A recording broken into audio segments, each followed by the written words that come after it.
Hello students, आप सभी का क्लास 11 के माइक्रो इकोनॉमिक्स में विजेता मास्टर की क्लास में सभी का वेलकम है।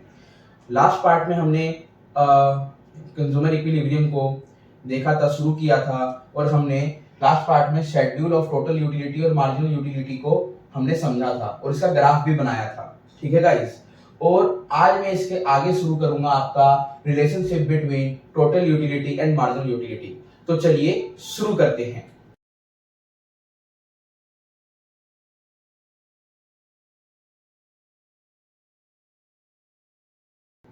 ठीक है गाइस, तो देखो गाइस, जब भी हम बात करते हैं मार्जिनल यूटिलिटी और टोटल यूटिलिटी के रिलेशनशिप की, तो आपका जो ग्राफ में चीजें आपको दिख रही है ना, वही क्या है, आपका रिलेशनशिप है।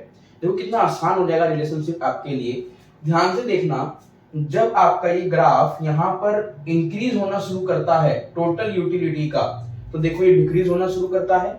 ठीक है ना, तो यहाँ पे मैंने क्या लिखा है, when TU increases MU decreases. ठीक है, when total utility increases marginal utility decreases। यही हो रहा है, देखो ध्यान से, ये बढ़ रहा है तो ये घट रहा है। ठीक है ना, और जब आपका टोटल यूटिलिटी मैक्सिमम हो जाता है तो आपका इसी फिफ्थ यूनिट पर मार्जिनल यूटिलिटी जीरो हो जाता है। ठीक है ना, when total utility maximum marginal utility become zero हो जाता है कि नहीं हो जाता। और एक पार्ट इसमें अगला, मैं सिक्स्थ इसमें शेड्यूल ड्रॉ नहीं किया मैंने ग्राफ में, यदि मैं ड्रॉ करूंगा तो टोटल यूटिलिटी देखो 32 से 30 पे आ जाएगा यहाँ पर, यानी ये 32 से नीचे की ओर आएगा, है ना। और जब ये तुम्हारा टोटल यूटिलिटी डिक्रीज होगा तो मार्जिनल यूटिलिटी क्या हो जाएगी तुम्हारी, देखो नेगेटिव हो जाएगी, है ना। और नेगेटिव हो जाएगा तो क्या हो जाएगा, ये नीचे की ओर आ जाएगा। ठीक है ना, ये भी ओरिजिन लाइन को क्रॉस कर जाएगा। तो क्या हो जाएगा, M U when total utility decreases marginal utility will be negative। जब तुम्हारा टोटल यूटिलिटी क्या होगा, गिरेगा, तो तुम्हारा क्या होगा, मार्जिनल यूटिलिटी नेगेटिव हो जाएगी, नेगेटिव होगी। ठीक है ना, तो मेरा क्या है, ये रिलेशनशिप है। ठीक है, काफी आसान है, इसको चलो मैं एक बार आपको याद भी करवाता हूं। देखो ध्यान से समझना, जब टीयू तुम्हारा इंक्रीज होगा तो एमयू डिक्रीज होगा, जब टीयू तुम्हारा मैक्सिमम हो जाएगा तो एमयू तुम्हारा जीरो हो जाएगा, और जब टीयू आपका डिक्रीज होगा तो एमयू नेगेटिव हो जाएगा। ठीक है, इतना सही है रिलेशनशिप, इसके अलावा और कुछ नहीं है गाइस। ठीक है स्टूडेंट्स, तो देखो अब इसके बाद जो मेरा नेक्स्ट टॉपिक है वो है law of diminishing marginal utility. Marginal utility का ही एक लॉ है ये लॉ क्या कहता है, इसको पढ़ने से पहले अगर मैं आपको समझाऊं कि अगर आप मान लो एक रोटी कंज्यूम करते हो, बहुत भूख लगी है, अब आप जैसे जैसे कंटिन्यूटी के बेस पे आप रोटी या चपाती या ब्रेड को कंज्यूम करते हो तो आपकी भूख खत्म होती जाती है और आप क्या करते हो, धीरे धीरे उस रोटी को या ब्रेड को खाना छोड़ देते हो।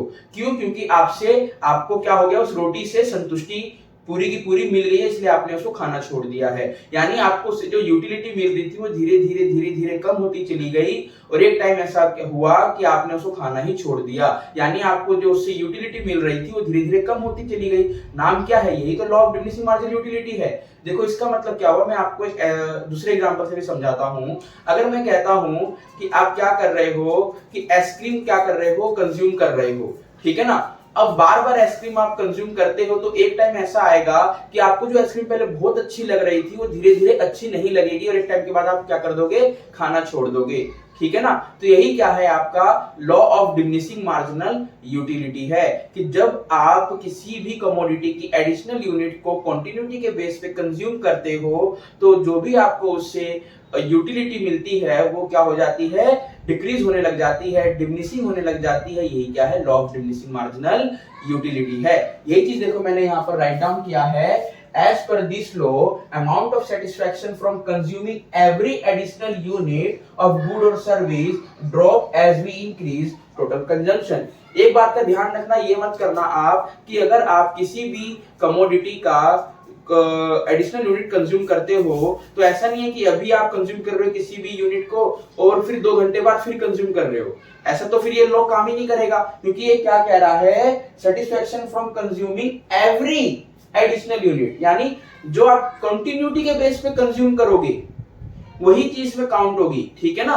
कंटिन्यूटी के बेस पे, ऐसा नहीं कि अगर मान लो आपने कोई चीज अभी कंज्यूम करी और फिर बाद में कंज्यूम कर रहे हो तो क्या हो जाएगा आपका कि जितनी यूटिलिटी आपको अभी मिल रही थी उससे थोड़ी देर के बाद 2 घंटे बाद जब दोबारा आपने उस आइसक्रीम को कंज्यूम किया तो उससे भी उतनी ही मिलेगी आपको, है कि नहीं। तो कंटिन्यूटी इसमें रहनी चाहिए, तभी तुम्हारा क्या होगा, ये वाला लॉ अप्लाई होगा डिमिनिशिंग मार्जिनल यूटिलिटी का, ठीक है गाइस। अब मैं इसको रफ करके यहाँ पे assumptions ऑफ कंज्यूमर इक्विलिब्रियम के राइट डाउन करता हूं, ठीक है ना। तो उस assumptions को अब हम पढ़ते हैं स्टूडेंट्स। ये है आपका कंज्यूमर इक्विलिब्रियम का assumptions, यानी law of diminishing marginal utility के assumptions में हम क्या क्या देखेंगे।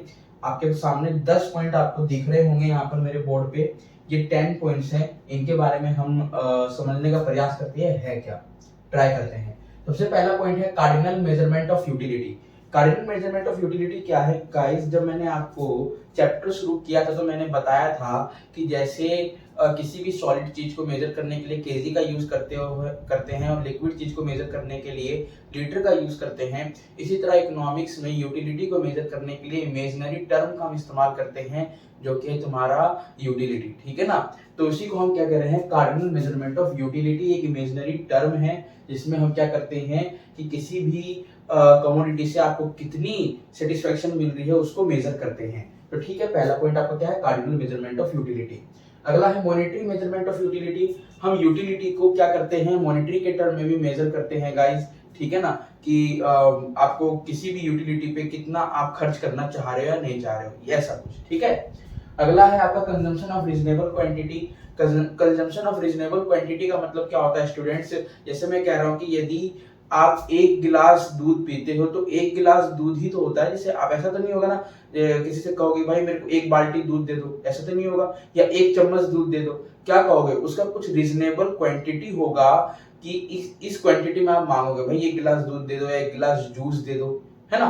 ऐसा तो नहीं होगा ना कि आप बोल रहे हो कि पापा चलो एक बाल्टी दूध पी लो, नहीं पापा 1 चम्मच दूध पी लो, नहीं, रीजनेबल क्वांटिटी होगा जिस क्वांटिटी में आप उसको पीना चाह रहे होगे, ठीक है ना। तो किसी भी कमोडिटी की एक रीजनेबल क्वांटिटी होती है जिसमें हम उसको क्या करते हैं, मेजर करते हैं, ठीक है। ये वही कह रहा है, कंज्यूम करते हैं सॉरी, ठीक है ना, तो वही कह रहा है कंजम्पशन ऑफ रीजनेबल क्वांटिटी, ठीक है। अगला है no change in quality. No change in quality का मतलब क्या है, जैसे मान लो आपने पहले गन्ने का जूस पिया, वो जो गन्ने का जूस था वो आपको उतना अच्छा नहीं लगा, ठीक है ना, उसमें पुदीना नहीं डाला, नींबू नहीं डाला, ठीक है।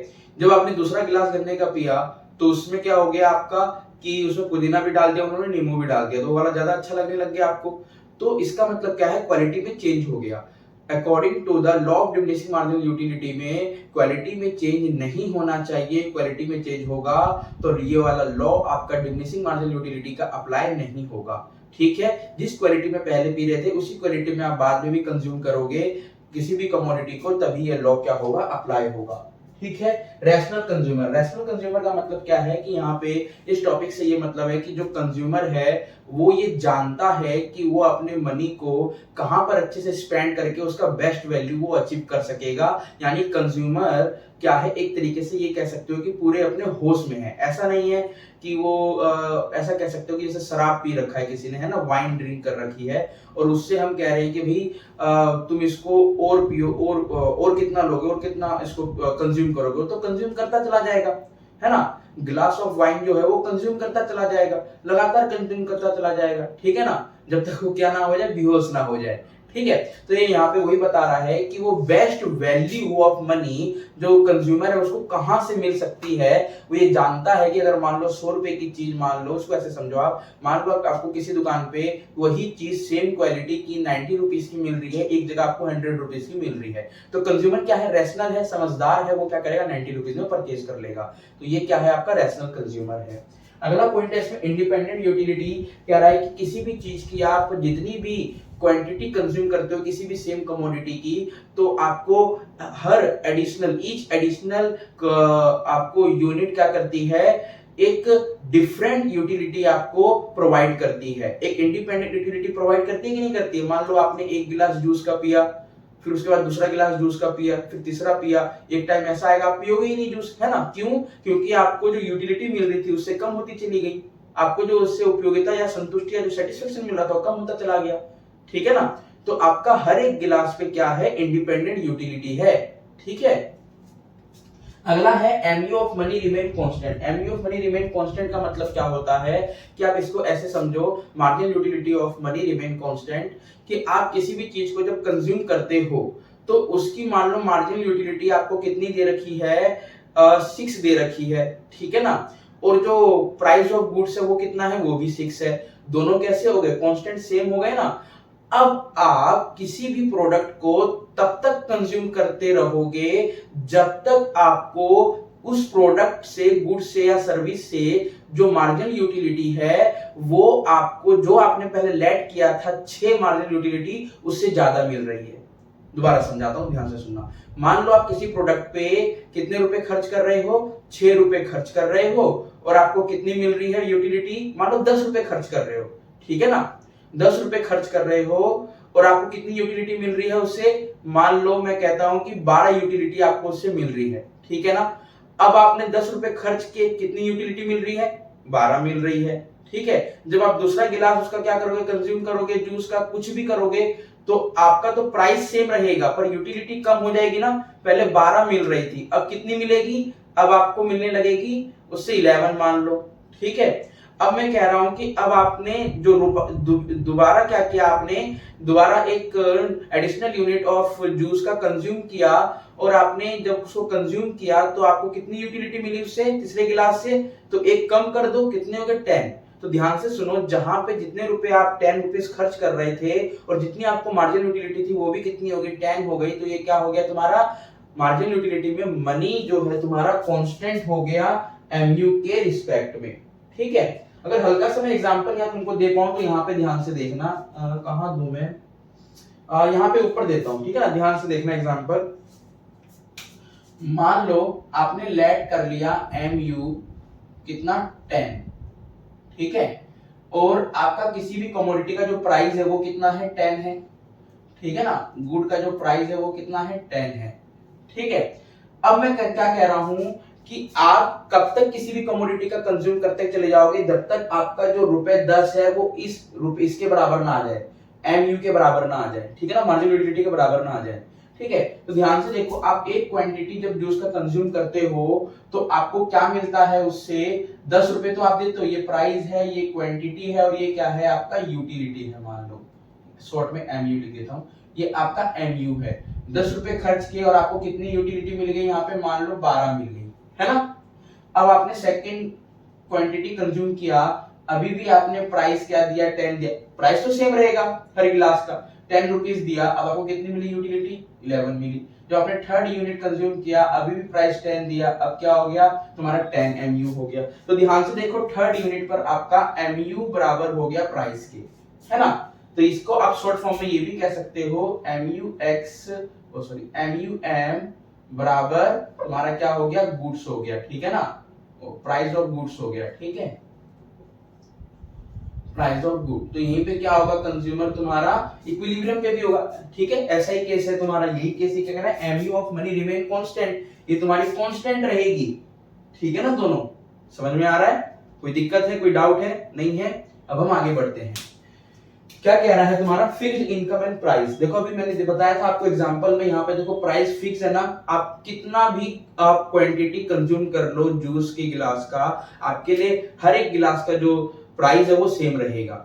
उसी तरह जो कंज्यूमर की इनकम है वो भी क्या है, कांस्टेंट रहेगी, वो भी आपकी चेंज नहीं होगी, ठीक है। ऐसा कंसीडर करके चला गया है इकोनॉमिक्स में। अब क्या है perfect knowledge, perfect knowledge last का पॉइंट है। ये क्या कह रहा है कि कोई भी कंज्यूमर जब किसी भी कमोडिटी को कंज्यूम करता है तो उसके कंज्यूमर को उस प्रोडक्ट से रिलेटेड, सर्विस से रिलेटेड सारी नॉलेज है, ठीक है, क्योंकि every consumer is a rational consumer, अभी ऊपर देखा था ना, तो उसको क्या होगी, सभी प्रोडक्ट की परफेक्ट नॉलेज होगी ही होगी, ठीक है।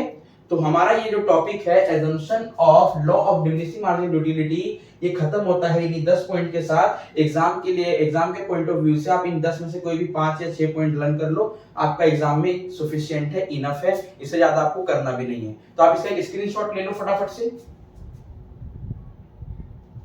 ठीक है गाइस। ये 10 पॉइंट्स हैं, ये 10 पॉइंट्स काफी इंपॉर्टेंट है आपके assumption of law of marginal diminishing utility में, मार्जिनल यूटिलिटी में। और इन्हीं 10 पॉइंट्स में से आप कोई 5-6 लर्न कर लोगे, एग्जाम में आपका क्या हो जाएगा, आप इसको राइट डाउन कर देना, पूरे 10 के 10 करने की जरूरत ही नहीं है, ठीक है। अब हम नेक्स्ट पार्ट में क्या करेंगे, आपका कंज्यूमर इक्विलिब्रियम को हम देखेंगे in case of one commodity, in case of two commodity. ठीक है गाइस, अब हम मिलते हैं आपसे नेक्स्ट पार्ट में, और ऐसे ही मेरे चैनल को आप लाइक शेयर सब्सक्राइब करें, प्यार बनाए रखें। तब तक के लिए गाइस स्टूडेंट्स स्टूडेंट्स निकल रहा है, तब तक के लिए स्टूडेंट्स जय हिंद।